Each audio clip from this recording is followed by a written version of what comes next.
हुए प्रातः स्मरणीय पूज्य श्री बद्री प्रसाद जी, छपरा, अपने बिहार छपरा के, वो कहते हैं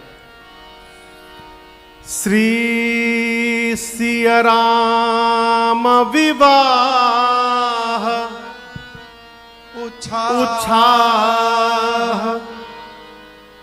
सदा करि प्रेम सुने अरु गावे।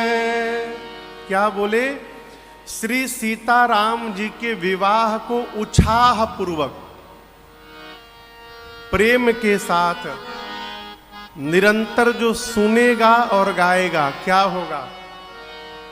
जो मन सा मन माहि करे, सिया राम कृपा से अवश्य ही पाए। जो मनोकामना करेगा श्री सीताराम जी की कृपा प्रसादी से, उसकी मनोकामना अवश्य पूर्ण होगी, कोई संशय नहीं है। ये अभी आधा था, आगे का आधा श्रवण करिए। रोग कटै दुख दोष मिटै, अघ ओघ छूटै नहीं अन्यथा जावे। भगवान की कथा पहला काम करती है, जीव को रोग से मुक्त कर देती है। लेकिन यहां समझिएगा, शरीर का रोग नहीं जाएगा। शरीर का रोग दवाई से जाएगा। फिर कौन सा रोग जाएगा महाराज? मन का रोग समाप्त हो जाएगा। इस बात को समझिएगा, शरीर रोगी हुआ, मन यदि स्वस्थ है उतना प्रभाव नहीं पड़ेगा। शरीर स्वस्थ है और यदि मन बीमार हो गया हो तो पूरा जीवन समाप्त हो जाएगा, कुछ नहीं बचेगा पास में। भगवान की कथा मन के रोग को समाप्त करती है। रोग कटे, मन स्वस्थ हो गया तो दुख दोष मिटे, दुख दोष अपने आप समाप्त हो जाएगा। दुख शरीर को नहीं होता, दुख किसको होता है? मन को। तनिक सा कहीं कट जाए तो आदमी 2 घंटा बाप बाप चिल्लाता है। यदि थोड़ा कट जाए कितनी पीड़ा होती है ना। लेकिन डॉक्टर साहब ऑपरेशन करते समय पूरा चीरा लगा देते हैं, दर्द नहीं होता, पता नहीं चलता। क्यों? ऑपरेशन के पहले डॉक्टर दवा देकर मन को शरीर से बाहर निकाल देते हैं। एक भारत के बहुत बड़े गणितज्ञ, उनकी जीवनी मैं पढ़ रहा था तो उसमें एक दिन पढ़ा, उनको एक बहुत बड़ा घाव हो गया पांव में। फोड़ा समझते हैं ना, बहुत बड़ा घाव। डॉक्टर ने कहा ऑपरेशन करना होगा। ऑपरेशन थिएटर में गए, डॉक्टर ने बेहोश करने की दवाई भरी सिरिंज में। उन्होंने कहा सर मुझे बेहोश न करिए। बोले बहुत दर्द होगा। बोले नहीं, मैं उपाय बताता हूं, मुझे कोई गलत सवाल लाकर दे दीजिए।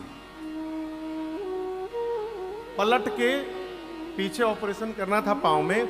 बोले मुझे कोई गलत सवाल दे दीजिए, मैं उसको बनाता रहूंगा, आप ऑपरेशन कर दीजिए। गलत सवाल दिया गया, वो कॉपी पेन लेके उसी को बनाने लगे और कब ऑपरेशन हो गया पता नहीं चला। क्यों?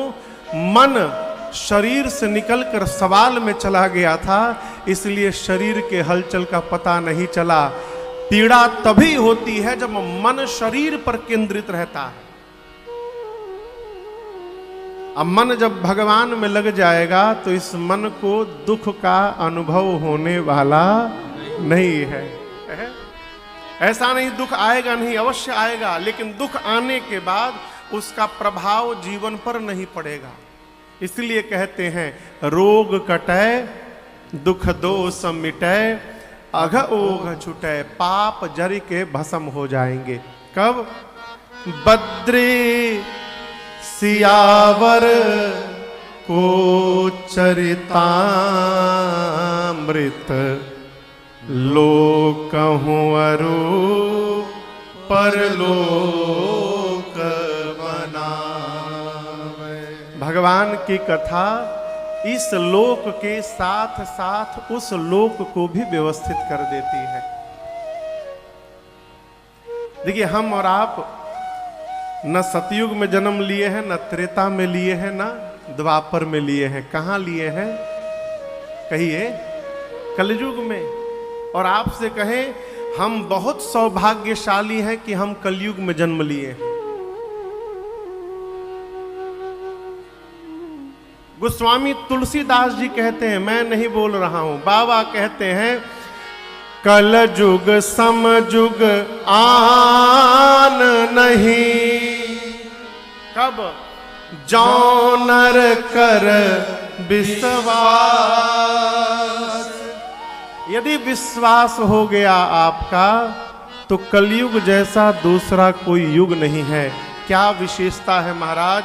केवल गाय राम गुण गण बिमला, भवतर बिनहि प्रयास। जहां हम और आप जी रहे हैं, केवल और केवल भगवत गुणगान करके, भगवान के नाम का कीर्तन करके हम और आप इस भवसागर को पार कर सकते हैं। ये इस कलिकाल की विशेषता है और यही महिमा है।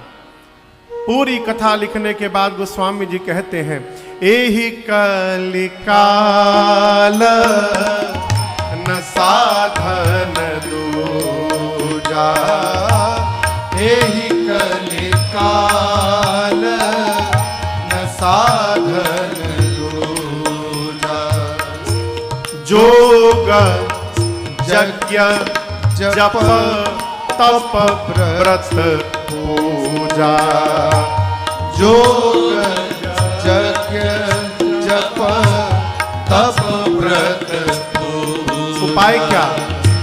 राम ही सुमिरिय गाइय, राम ही सुमिरिय गाइय, राम ही संतत सुनिय राम गुण ग्राम ही, संतत सुनिय राम गुण ग्राम। पूरी कथा जब लिख डाले तो गोस्वामी जी कहते हैं, इस कलिकाल में जोग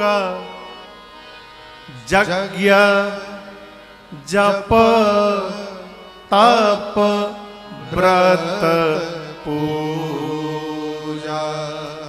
कलिकाल में जोग करना, यज्ञ करना, जप करना, तप करना, व्रत करना, पूजा करना, ये जीव के बस की बात नहीं है। आपसे एक बात कहें, हमारे एक परिचित हैं,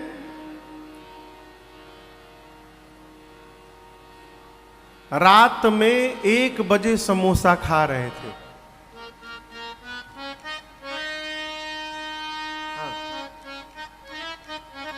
हम बोले, भैया इस समय समोसा पा रहे हैं? बोले, बाबू एकादशी थी ना कल, तो एकादशी में तो समोसा खा नहीं सकते। 12 बजा, एकादशी पूरी, समोसा खा रहा हूं। रेलवे के टाइम टेबल से एकादशी बदलेगी हो? रात 12 बीता, 12 बजा, एकादशी पूरी नहीं। सूर्योदय से तिथि बदलती है हमारी सनातन संस्कृति में। कहा गया है, आप व्रत किए हुए हैं, कहीं इमृति छन रही है और उस इमृति को देखकर यदि आपकी जिह्वा से पानी निकल रहा है, आपका व्रत खंडित हो गया। व्रत खंडित हो गया। अब कहिए कैसे संभव है? कई लोग तो मृत्यु देखकर पानी छोड़िए व्रतवे छोड़ देते हैं।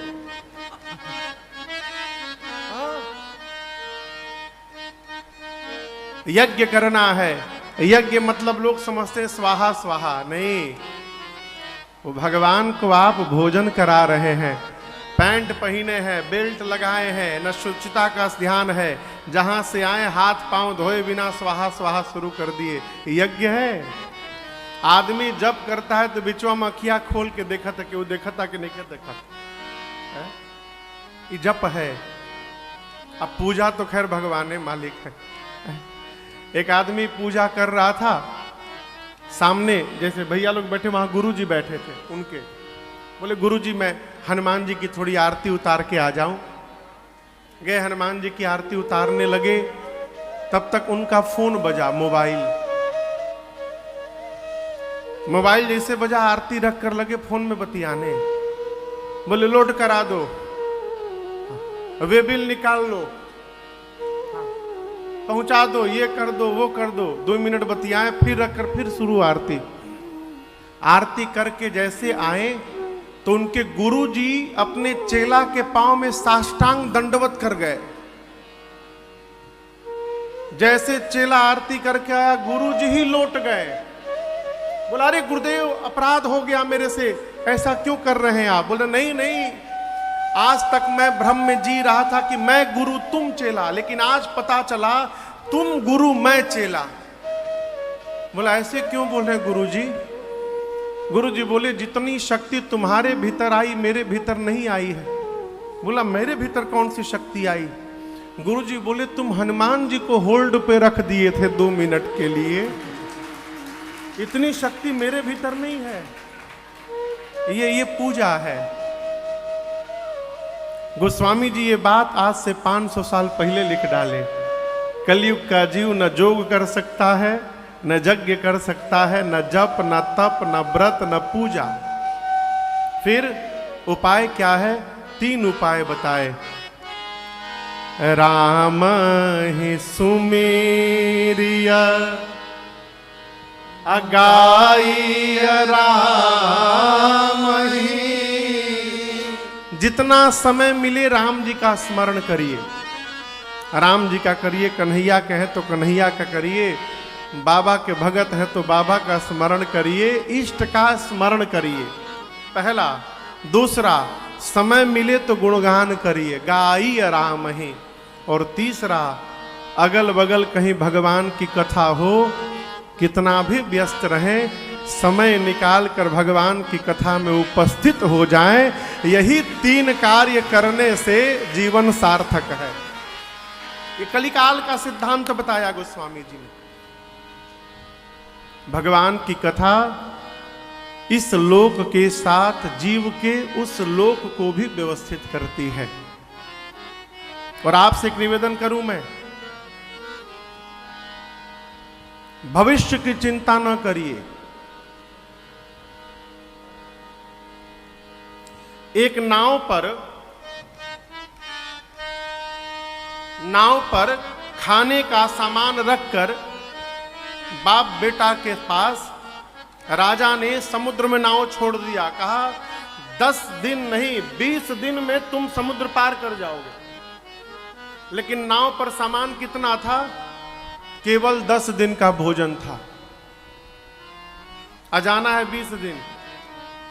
तो बाप बेटा निश्चय किए कि काम करते 10 दिन पहले भूखे रह जाते हैं, उसके बाद 10 दिन आराम से खा के जाएंगे। 10 दिन कुछ खाए नहीं, 8वें दिन आते आते बाप बेटा दोनों चले गए। ये क्या प्रसंग कहता है? भविष्य की चिंता ना करिए, वर्तमान की चिंता करिए। यदि आज आप व्यवस्थित कर लेंगे तो आपका आने वाला कल अपने आप व्यवस्थित होकर आपके पास चला आएगा। आज कौन सा दिन है? आज सोमवार है ना। सोमवार को यदि ठीक करिएगा तो मंगलवार अपने आप ठीक होगा। आज सोमवार को सुबह से लेकर मंगलवार की चिंता करिएगा, अरे कल क्या करेंगे, कैसे कल का ठीक होगा, कल ऐसे करेंगे वैसे करेंगे, यही सोचते रह गए। आज दिन भर ठन ठन गोपाल हो गया, आज बिगड़ गया तो कल अपने आप बिगड़ जाएगा। इसलिए आज की चिंता करिए। जो मनुष्य आज को संभाल लेगा उसका आने वाला कल अपने आप व्यवस्थित हो जाएगा।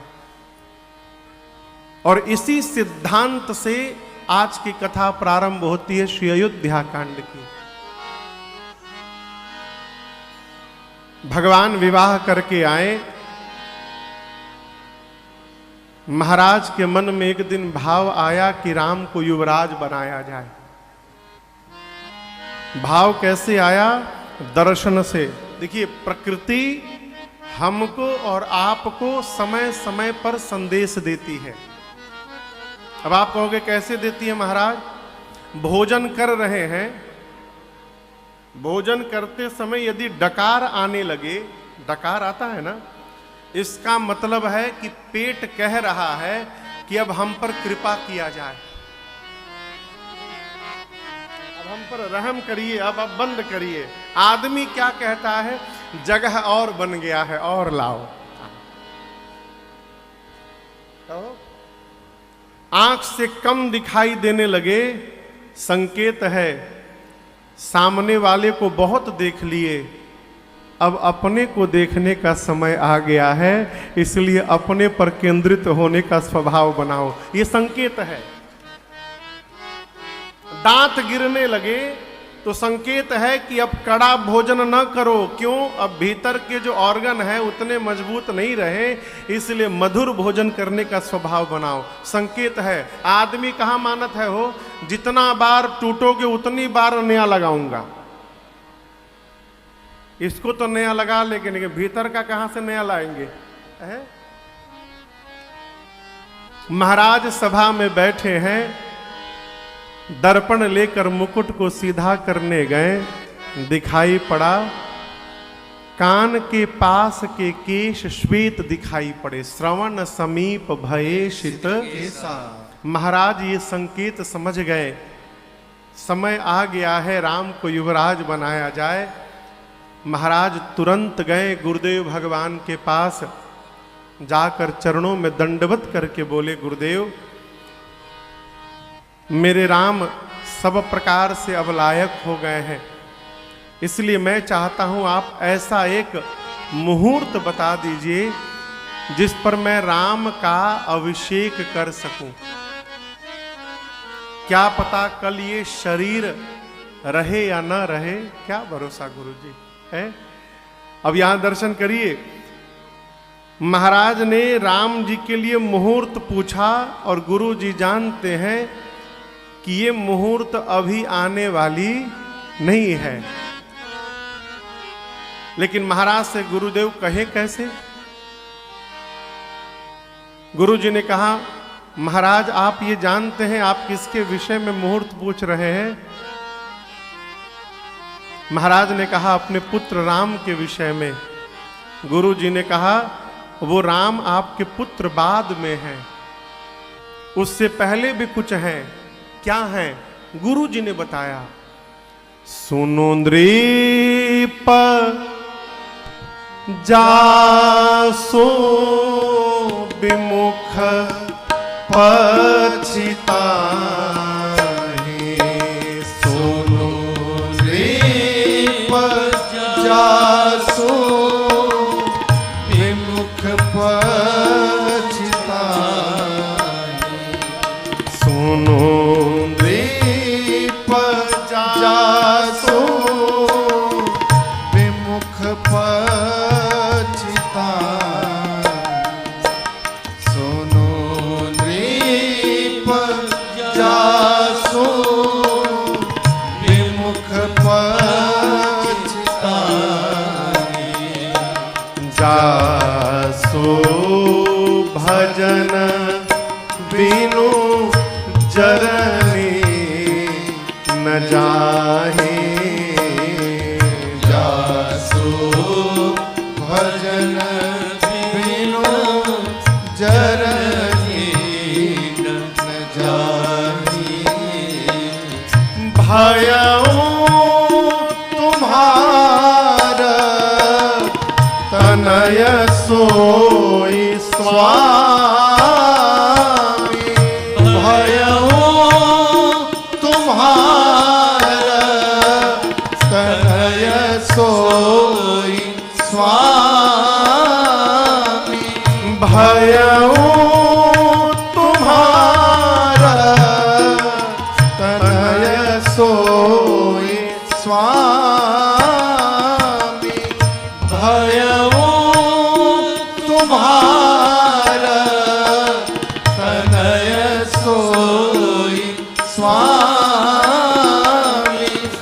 राम पुनीत प्रेम अनुगामी। राम पुनीत प्रेम अनुगामी। राम पुनीत प्रेम अनुगामी। राम पुनीत प्रेम अनुगामी।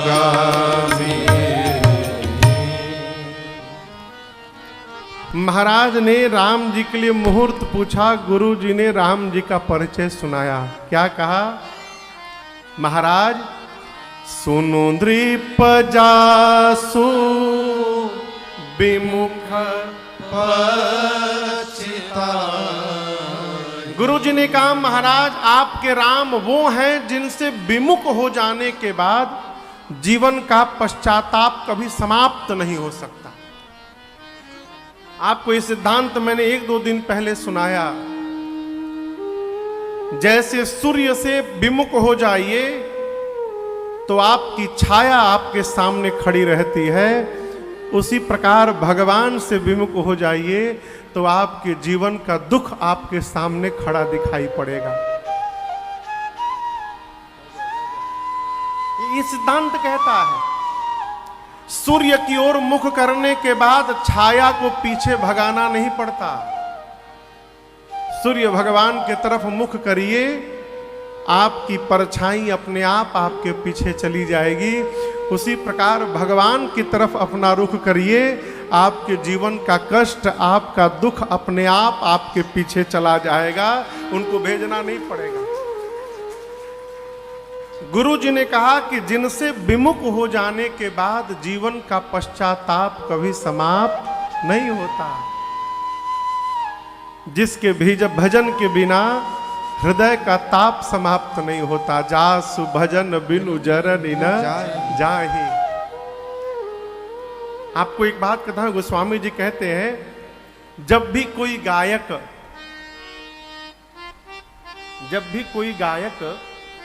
गीत गाने जाता है तो वो पहले 1 लाइन में 2 लाइन में एक गीत में सरस्वती वंदना करता है ना। गोस्वामी जी कहते हैं जैसे गायक सरस्वती वंदना प्रारंभ करता है, सुमिरत सारद आवत धाई। सरस्वती जी ब्रह्मलोक को छोड़कर और दौड़कर नीचे आती हैं। किसके पास आती है? किसके पास आती है? गायक के पास आती है। क्यों आती है? भगवान का भजन सुनने के लिए। लेकिन गोस्वामी जी कहते हैं जैसे सरस्वती आती हैं, भजन गायक चाहे कोई भी गायक एक गीत में एक श्लोक में सरस्वती जी को बुला लेता है, लेकिन बुलाने के बाद उसके बाद जीव का गीत गाने लगता है, विषय का गीत गाने लगता है। गोस्वामी जी कहते हैं कीन्हे प्राकृत नर गुण गाना। सरस्वती आई, अब यहां पर गायक सामान्य मनुष्य का गीत गुणगान गाने लगा। और सरस्वती सुनी तो सिर धूनि गिरा लगत पछताना। सरस्वती सिर पीट के पश्चाताप करने लगती हैं। ये मैं नहीं बोल रहा हूं, ये मानस जी में लिखा हुआ है। सरस्वती मैया दौड़ कर आई हैं, थकी हुई हैं। रामचरित सर बिनु अनहवाए।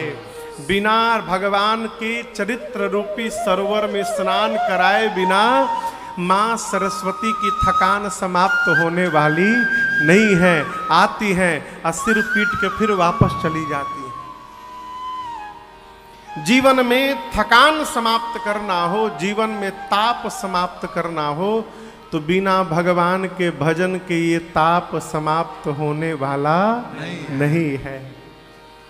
महाराज ने कहा, गुरुजी आप किसके विषय में बोल रहे हैं? गुरुजी बोले, जिसके विषय में बोल रहे हैं वही जगत का स्वामी आपका पुत्र हुआ है। भयउ तुम्हार तनय सोई स्वामी। महाराज बोले, मेरे पुत्र हो गए? क्यों हुए? गुरुजी कहते हैं, राम पुनीत प्रेम अनुगामी। राम जी पवित्र प्रेम के अनुगामी हैं। ये पूरा सार तत्व है ये अर्धाली। राम पुनीत प्रेम अनुगामी। अनुगामी समझ रहे हैं? अनुगामी यानी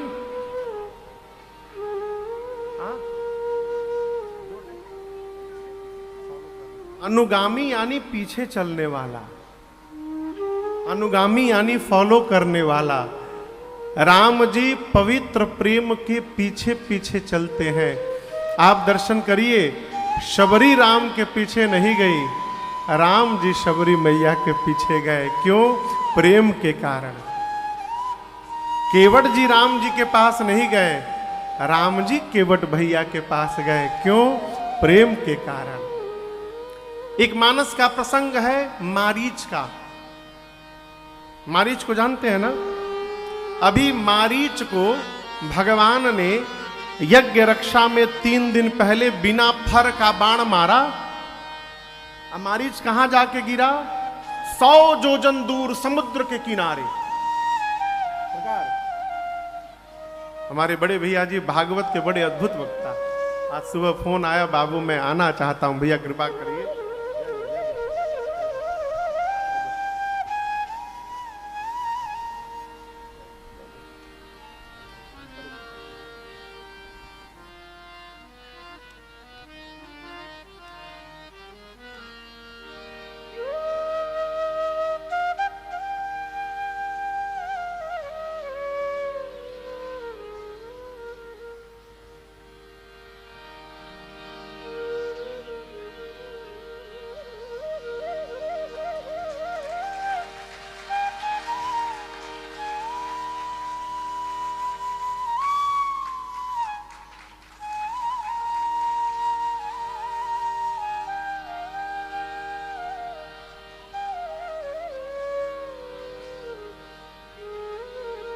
मारीच,